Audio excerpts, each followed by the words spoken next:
दोस्तों, आपने हमारे पिछले एपिसोड अकबर बीरबल में आपने देखा होगा कि किस प्रकार अकबर को बीरबल जैसा रत्न प्राप्त हुआ था। बीरबल की बुद्धिमानी को देखकर ही अकबर ने उन्हें अपने 9 रत्नों में शामिल कर लिया था। तो चलिए अब हम आगे बढ़ते हैं और देखते हैं अकबर और बीरबल के बीच घटे कुछ रोचक किस्से को। हमारे इस एपिसोड में हम अकबर और बीरबल का वो किस्सा दिखाएंगे जो बीरबल की खिचड़ी के नाम से बहुत मशहूर हुआ था। दोस्तों, अकबर एक बादशाह थे और बीरबल उनके मंत्री, इसलिए बीरबल कभी भी बादशाह के किसी फैसले का विरोध नहीं कर सकते थे। परंतु बीरबल अपनी बुद्धि से कुछ ऐसा कर गुजरते थे कि अकबर जैसे बादशाह को भी अपना फैसला बदलना पड़ जाता था। यही है हमारे आज के किस्से का सार। कहते हैं एक बार एक चोर को बादशाह के दरबार में सजा देने के लिए पेश किया गया। हुजूर, मैं बेकसूर हूँ, मुझ पर चोरी का झूठा इल्जाम लगाया जा रहा है। नहीं हुजूर, सभी गांव वालों का कहना है कि यही चोर है। चोर यही है, इसी ने चोरी की है। हुजूर, मेरे घर से चोरी का कोई सामान बरामद नहीं हुआ है, मैं चोर कैसे हो सकता हूँ? हुजूर, चोर यही है, चोरी का माल इसने जरूर कहीं छिपा दिया होगा।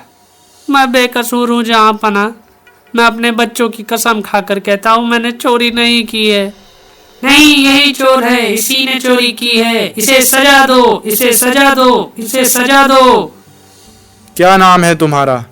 हुजूर, चंद्रभान।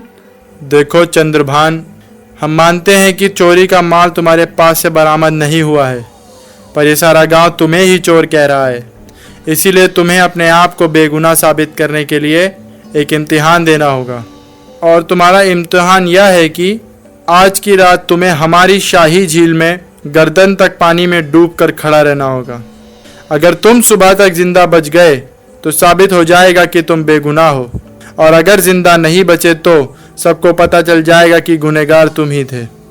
बादशाह अकबर अपनी आदत के कारण गुनहगारों को अक्सर नई नई तरह की सजा सुनाया करते थे।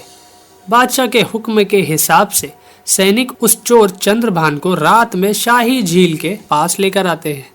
कड़कड़ाती सर्दी में चंद्रभान झील के बर्फ जैसे ठंडे पानी में चला गया और सैनिक उस झील के बाहर पहरा देते रहे। सुबह जब बादशाह अकबर का दरबार फिर लगा तो सैनिक उस चोर को लेकर फिर दरबार में आते हैं। चोर को जिंदा देख बादशाह सहित सभी दरबारी चौंक जाते हैं।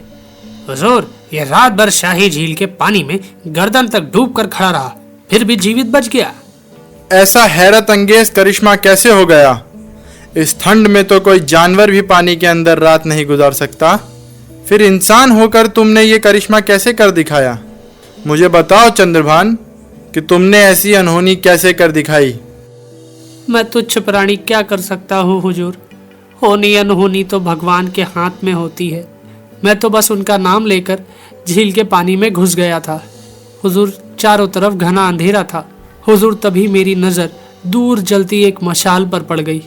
बस मैं रात भर उसी मशाल को देखता रहा। यानी तुम उस मशाल की गर्मी से अपने जिस्म को गर्म करते रहे? ऐसा करके तुमने हमारे हुक्म की नाफरमानी की है। इस इंसान को ताउम्र के लिए सलाखों के पीछे डाल दिया जाए। बादशाह अकबर के इस हुक्म से सभी दरबारी खुश हुए थे, परंतु बीरबल को बादशाह का यह इंसाफ वाजिब नहीं लगा था। पर वो बादशाह के सामने कुछ बोल भी नहीं सकते थे। इसलिए बादशाह के इंसाफ से नाखुश बीरबल दूसरे दिन दरबार ही नहीं गए। सुबह से शाम तक बादशाह के कई सैनिक बीरबल को बुलाने आए, पर बीरबल सभी से यही कह देते कि खिचड़ी पका रहा हूँ, पक जाएगी तो खाकर आऊंगा। बार बार यही जवाब सुनकर बादशाह अकबर को गुस्सा आ गया। सुबह से शाम हो गई है, बीरबल ऐसी कौन सी खिचड़ी पका रहे हैं जो अभी तक नहीं पकी है? मालूम नहीं हुजूर। यानी आजकल बीरबल के तेवर कुछ ज्यादा ही बदल रहे हैं। जब देखो अपनी मनमानी करता है। आज मैं खुद जाकर देखता हूँ बीरबल की इस खिचड़ी को। बीरबल अपने घर पर आराम से बैठे थे, तभी गुस्से में भरे बादशाह अकबर उनके घर पर आ गए। अरे जहाँपना, आप मेरे घर में? हाँ, हम देखने आए हैं कि तुम कौन सी ऐसी खिचड़ी पका रहे हो जो सुबह से अभी तक पकी ही नहीं। वो देखिए हुजूर। बादशाह अकबर देखते हैं कि बीरबल ने एक बर्तन बड़ी ऊंचाई पर लटकाया हुआ है और नीचे जमीन पर उसके नीचे दिया जला रखा है। अकबर यह देखकर चौंक जाते हैं। हुजूर, सुबह से मैं इस खिचड़ी के पकने का इंतजार कर रहा हूँ, पर क्या करूँ, ये पकती ही नहीं है। तुम क्या पागल हो गए हो बीरबल? जमीन पर रखे इस दिए की गर्मी इतनी ऊपर लटके बर्तन तक कैसे पहुंचेगी?